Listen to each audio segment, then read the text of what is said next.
Hello, thank you so much for joining me. Leading up to today, we've done a bird's eye view of Erik Satie's first Gymnopédie. Then last time when we met, we worked through kind of the hands separately and how to put your hands together of the first few phrases, which actually add up to about half of the piece.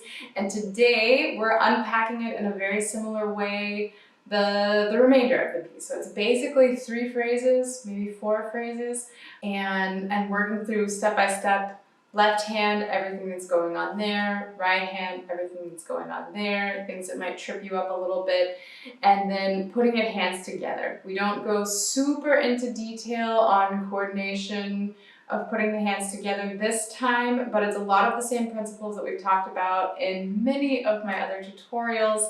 And so I think if you've seen any of those, you're going to be pretty good to go here. This section is a little bit trickier than the first section, the part that we did last time. So do take your time with each of these steps. Keep referring back to this tutorial if you need to.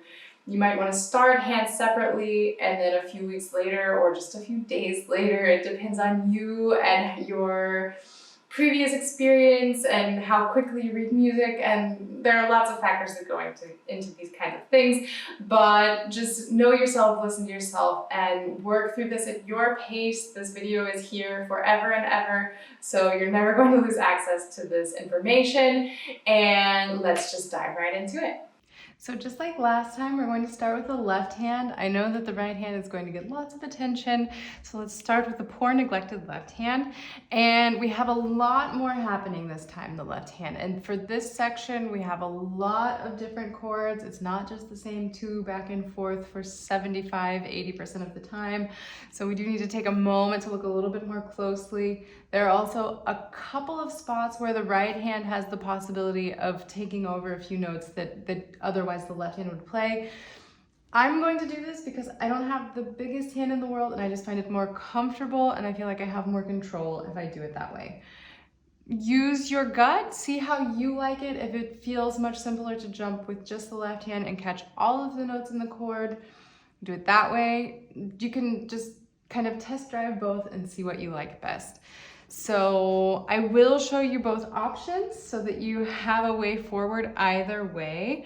I'll start by showing you the slightly reduced left hand, and then I'll go back and show you the full notes. So we're starting in measure 22, and we're starting on a low A. It's not the very lowest A on the piano, it's the second one, assuming you have 88 keys on your piano.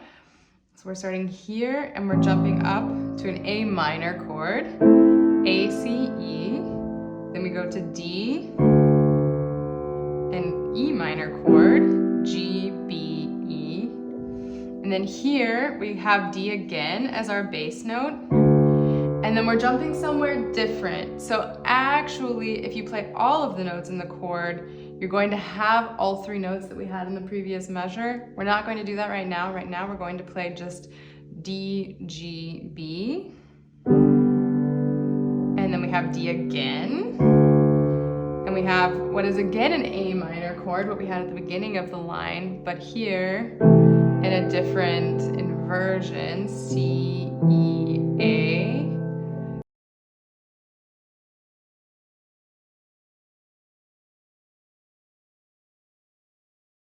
We have D again, lots of D.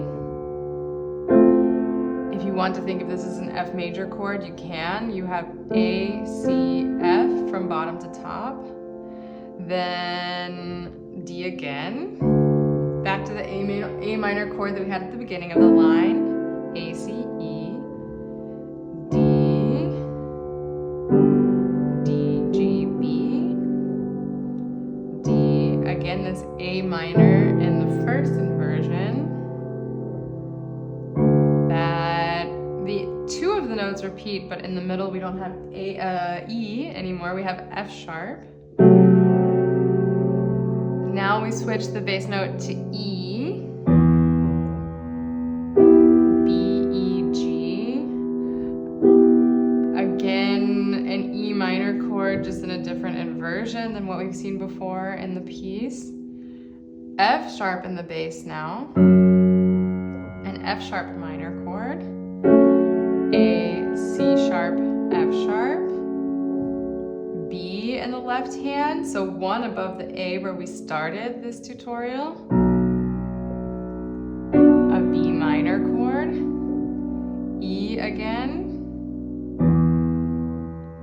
and now we have what would otherwise be our A minor chord, but here we have C sharp. We don't have this natural sign anymore, so it's A major actually, C sharp, E, A, A, C sharp, F sharp, that F sharp minor chord we saw before, E again in the bass, and now we move a lot faster here. We have B and A, and then you slide over to E and B, back to A and G, so 1 below where we were before, D, A, D, and that gets us to the end of that section because then we go back to our opening. Hopefully you were able to follow along and maybe catch the fingerings that I was using. If you had any trouble catching those, or if you said, wait, no, I didn't even think about fingering it, I was just looking at the notes, just go back through the video again, pause every time that I play the chords so that you can just kind of jot down really quickly the fingerings that I used. That's one option. Another option that's really nice is a trick that I'm going to show you now. So let's start in measure 26. We're just going to do the chord that we're jumping to. And we're still doing the version where we have the right hand taking over a note or two of the left hand. So our chord that we're jumping to is C, F sharp, A. Those are the 3 notes that you need. If you ever aren't sure which finger to use for a chord, play the outer 2 notes, so in this case C and A, and let the other fingers just kind of hang out and see which finger is the closest naturally to the note that's in the middle. So which note is closest to our F sharp? It's very clearly my second finger here. And you can do that process for every single chord in this piece. That also works really well if we have these bigger chords, such as, so we can go from the same measure and look at the full chord now. Let's assume that you don't want to do the version where the right hand is taking over some of the notes. So the chord there in measure 26 would be, the outside notes are C and D, a big old ninth there. It's even farther apart than an octave. And then you'll notice naturally, at least for my hand, the best finger for A would be the second finger. And then, because we need A and F sharp. And the closest, it's not a comfortable chord by any stretch of the imagination, at least for my hand. But the second finger is the closest to the A, the third finger is closest to the F sharp. It works, it's just a lot harder to get the control that we want. So that's really your call. If you have a bigger hand than mine, then you're going to be fine grabbing that chord. I just don't find it super comfortable, and I would rather stretch a little bit more with the right hand since the right hand doesn't have too much going on. Just use your judgment on that. Like I said, test out both if you want and see how it goes. So now you know how to find fingerings if you get stuck on any of these and if you aren't really convinced by the fingering that I'm using. Check them out for your own hand, do that same method. Now I'll show you really quickly how it works if you want to play all of the notes in the left hand, except for in measure 37, because there it just really doesn't make sense to spread that out with one hand. You can if you really want to, but even the editors usually say you're going to play this note with the right hand. So let's start on measure 22 again. It starts the same. We have A minor, and now things start to get hairier. So we have D, and it jumps up to D, G, B, E. We have D again, and then the chord that we looked at just a minute ago. D, this is the same as before.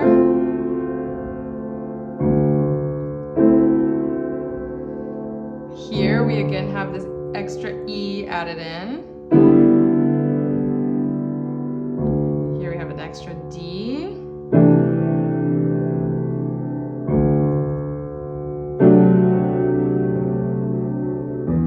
the same. F sharp, A, C sharp, F sharp. Still the same.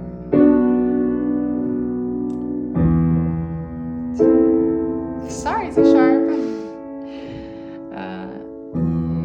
And then here, is that a B on top? This is really small. It's an A on top. So we have A, C sharp, F sharp, A. And then here, unless you have a really big hand, I wouldn't recommend trying to do all of that with one hand.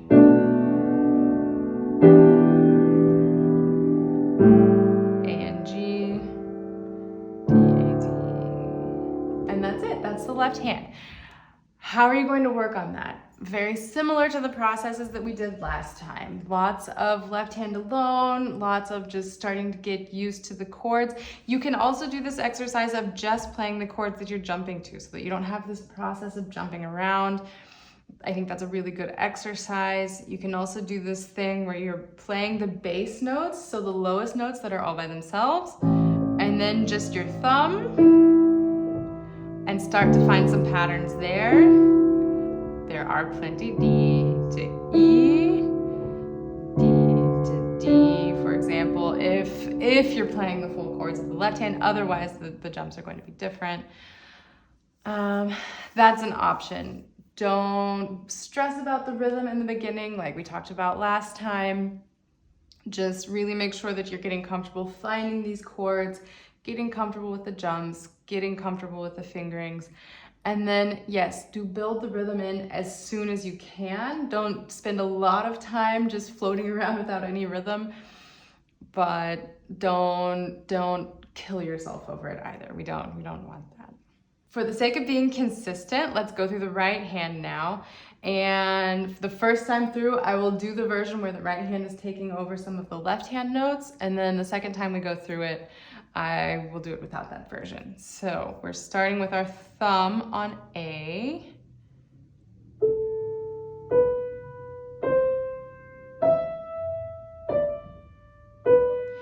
And then if you want to take the left hand note, I would slide over with the fifth finger to the D so that you can use 1 and 4 and then 1 and 3 here.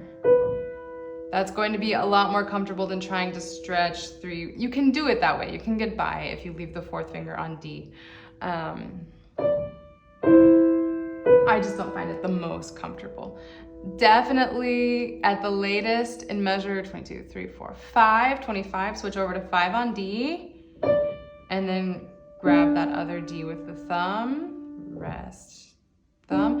And then here, there's no getting around it. You just have to jump and take over the next note with the right hand. So you're going to catch that chord with the pedal so that we have that full chord, and then the right hand's going to continue. So then we have D. I would start with your thumb here.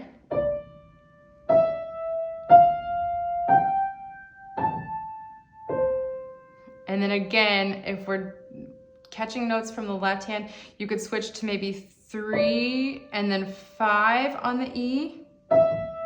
Here, 1 and 4, 2, and then again slide over to the fifth finger on D.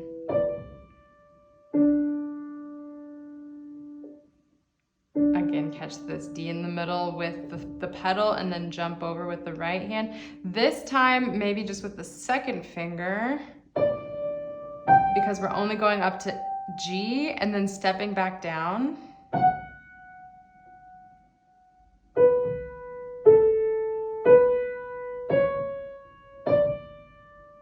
And then here, if you want to catch a note, you're going to grab this A. So the fingering won't change though. So we have 1 and 4, A and D, E. I would play the F sharp with the thumb so that you don't have to do any sort of switchy business there. We don't want to hiccup between the E and the F sharp, this jump of a 7th. And then slide over, maybe with the third finger, hold on to that F sharp, and then grab the D that we need for the chord. And then you have 1, 4 free for D and G, while you're still holding on to that F sharp. And then you have a full chord here, C, E, A, C. And then we have a D major chord. And it starts over from the beginning, essentially. Then let's unpack that one more time in case you do want to play all of the left hand notes with the left hand. The fingerings will look a little bit different in a few places, so let's have a look at that. So we have one on A at the beginning again, and measure 22.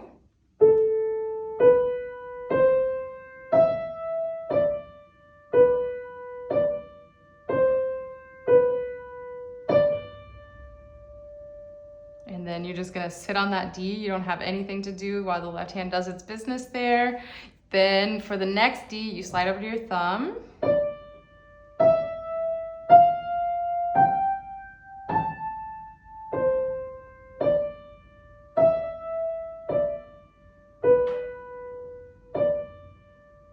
And then this D you can play with 2 or 3, regardless of what you choose for measure 30. For measure 31, I would go to the second finger to 5, 4, and then we need B.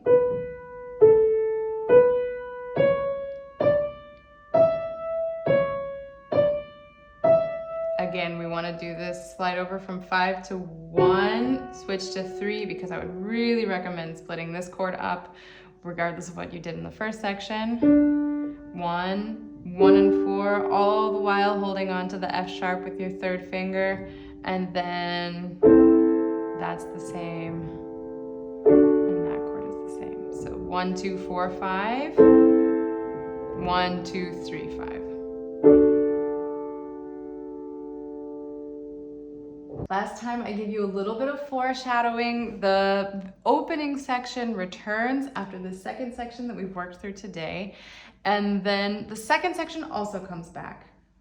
But the end is different because otherwise we would just kind of go in circles. Although Satie does have some pieces like that. I'll have to look up the name of the piece exactly. But during the pandemic, the pianist Igor Levit did a pandemic performance of one of these crazy pieces from Satie that it's the same thing over and over again, but like 800 times or something. And then he had printed out one sheet of this piece for every single time.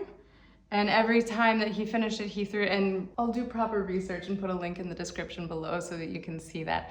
But it's just always funny to see what other things composers come up with, especially if they have kind of these one-hit wonders or a couple of famous hits, but then their repertoire isn't so well discovered.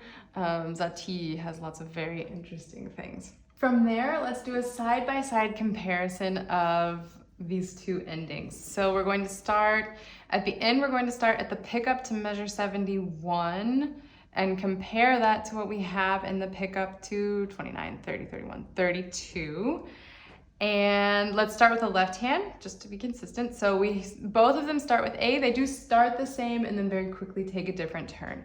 So we're starting on E, and we jump to the same chord. We jump to our E minor chord, but it's already different. The left hand in the first time through is going to be jumping around a lot and having different chords happening also. Here, from now until the end, our bass note is always going to be E, with the exception of the very, very end. So we have E again, a D minor chord, A, D, F, A, E again, an F major chord. Doesn't maybe necessarily quite sound like F major because we have this E hanging out in the bass. E, A minor, C, E, A, E, back to F major, E again, but now it's like what we had before. So we have a seventh, B and A, E and B, A and G, and then the left hand at the very end is the same as before. The right hand is different. The right hand goes to D minor. Before we had D major, and here we're ending with D minor. It's such a sad, dark ending. Good, but it's fairly straightforward. It's different. It might take a little getting used to because you're we tend to end up on this autopilot mode where we think we know where we're going, and sometimes we end up taking the wrong turn. So just look out for that, especially when you're playing from memory. In the right hand, it also starts the same. We're also going to start with the same fingering. So we're going to go 2 to 5, D to G. But then instead of going to F sharp, we're changing the color here. We're going to F natural. We do jump down to B like we had before, but then we immediately take a different turn. We circle around here for a minute.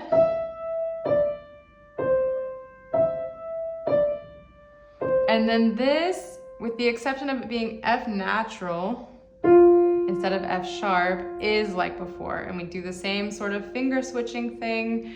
We catch the D with our thumb, play this fourth with 1 and 4. The next chord is the same that we had before, A minor, and then we finish on D minor.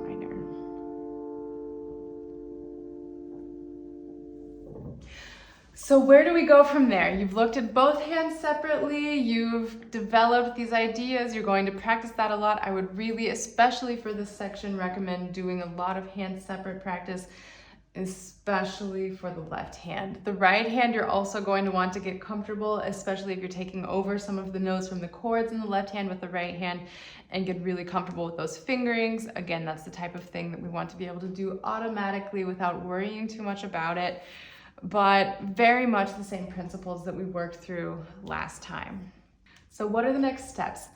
Putting in hands together. Obviously, we have to put hands together at some point, but I would go in much smaller chunks than we did the first section. So I would probably, especially if you find these chords a little bit difficult, if you feel like you're getting stuck with those, if you're having trouble with rhythm or anything, fingering, go in really small chunks here. So start in measure 22. And just go nice and slow. Like I've told you before, don't worry about rhythm. The first time you're putting things together, you'll build that back in as soon as you feel comfortable doing it. Maybe even a little bit sooner than you feel comfortable, just because it's also good to push ourselves outside of our comfort zones. That's where we really grow. That's where we start to notice real progress. It's difficult in the moment, but that just means it's worth it. So let's start in measure 22 and walk through hands together, and I'm going to show you the chunk that I would do if I were learning this piece as a fairly new piano student. So I would start in measure 22.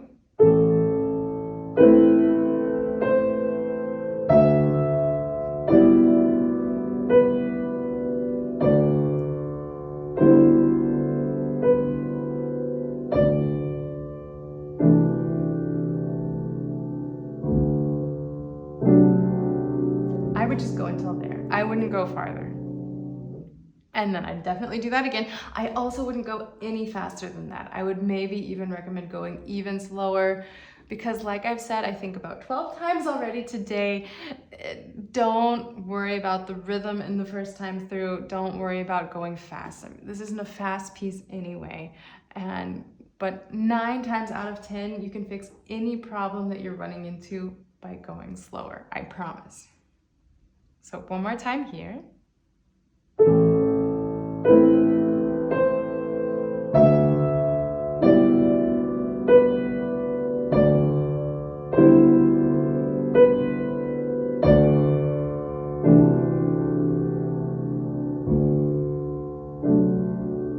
Just that far. And I know I said one more time, I meant that I'm going to show you one more time. It definitely takes more than 2 times through even small chunks to really feel like you're starting to get it down. Don't feel like you have to limit yourself to 2 times through. I don't like to give a concrete number because it's different for everybody. Maybe you need a few more, maybe you need a few less. If I had to give you a ballpark number, I would say maybe try for 5 times on each little chunk. Again, this is not a step that you're doing on day 1 unless you feel really comfortable with the reading and really comfortable with the fingerings that we've worked through. But 5 could be a ballpark figure if you want kind of an approximation. Then we're going to pick up where we left off. So the pickup to measure 27. The right hand starts on D and you're jumping over to your thumb here.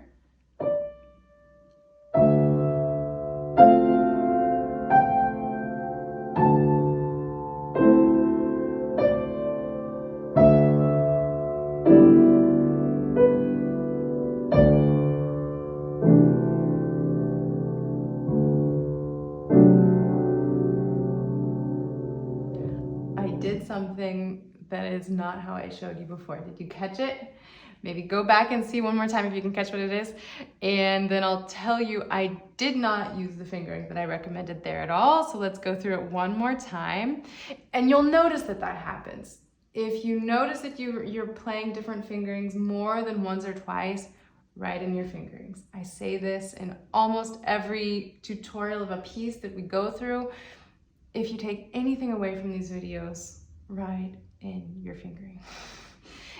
Fingering disappears so quickly, and when we're in the pressure of reading and maybe recording for somebody, fingering is the first thing that flies out of your brain. So one more time from the same spot.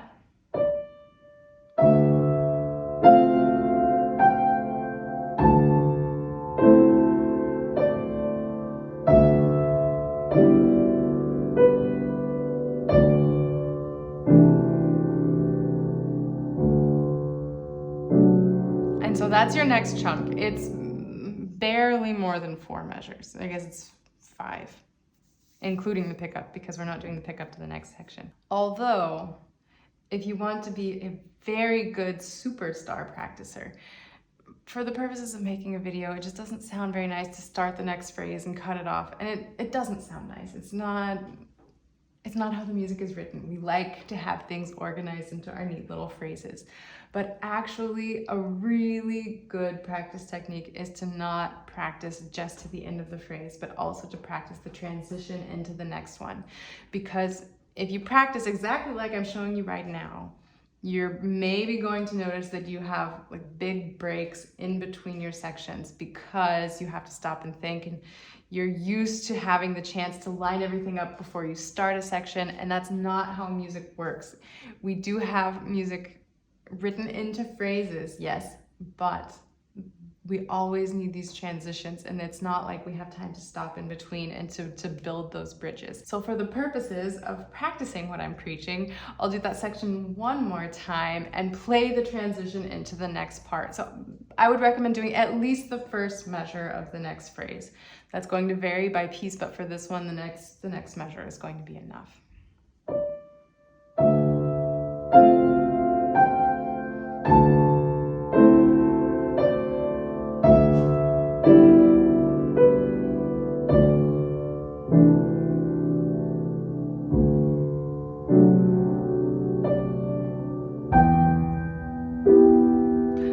Much better practicing. Do it that way. Do as I say, not as I do.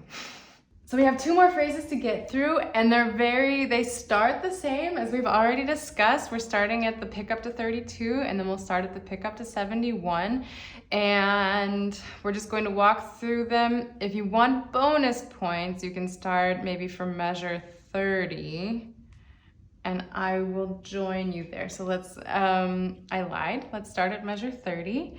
And so that we're practicing that transition, because it's not just playing into the next phrase. You can also start at the tail end of a phrase to practice those connections and to make sure that you're building those bridges early on.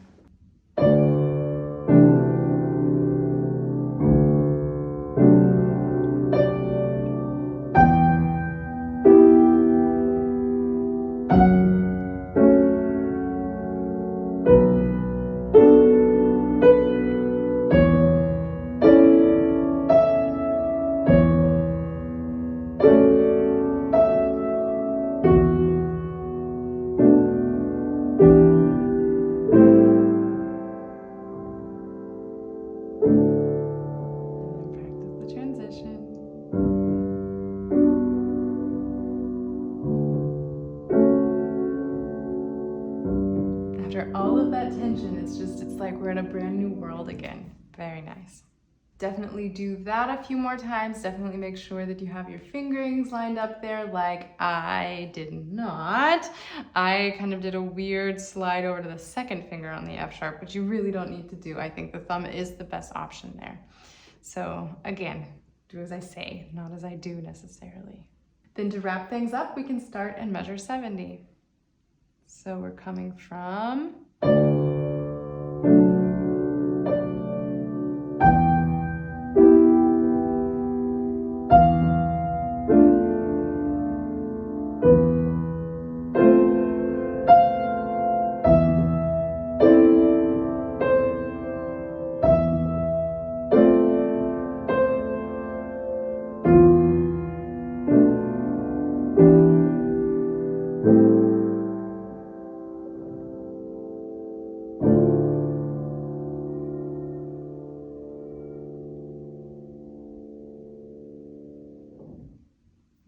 Congratulations, you have made it all the way through this incredible masterpiece. This is just one of the great pieces in the piano repertoire, and it's so nice that it's at an accessible level. It's not something crazy like La Campanella or anything else by Franz Liszt. It's a masterpiece that's really accessible to everyone. So I hope that you're enjoying this journey. I hope that you're enjoying this piece. If you have any more questions, drop it in the comments below and I'll try to get back to you as quickly as I can. And if you have lots of burning questions about how to put things together and how to work through the next stages of this piece, let me know that in the comments below as well, and maybe we'll make a fourth part of this tutorial series. We'll see. I very much look forward to hearing from you and all about your progress that you've made with this piece. And if you've learned this piece to completion and you've recorded it, I would love to hear your performance of this piece, because every performance by every single pianist is just completely different. We're all an entire universe into ourselves, and I really, really enjoy hearing your version of this masterpiece. Until next time, happy practicing.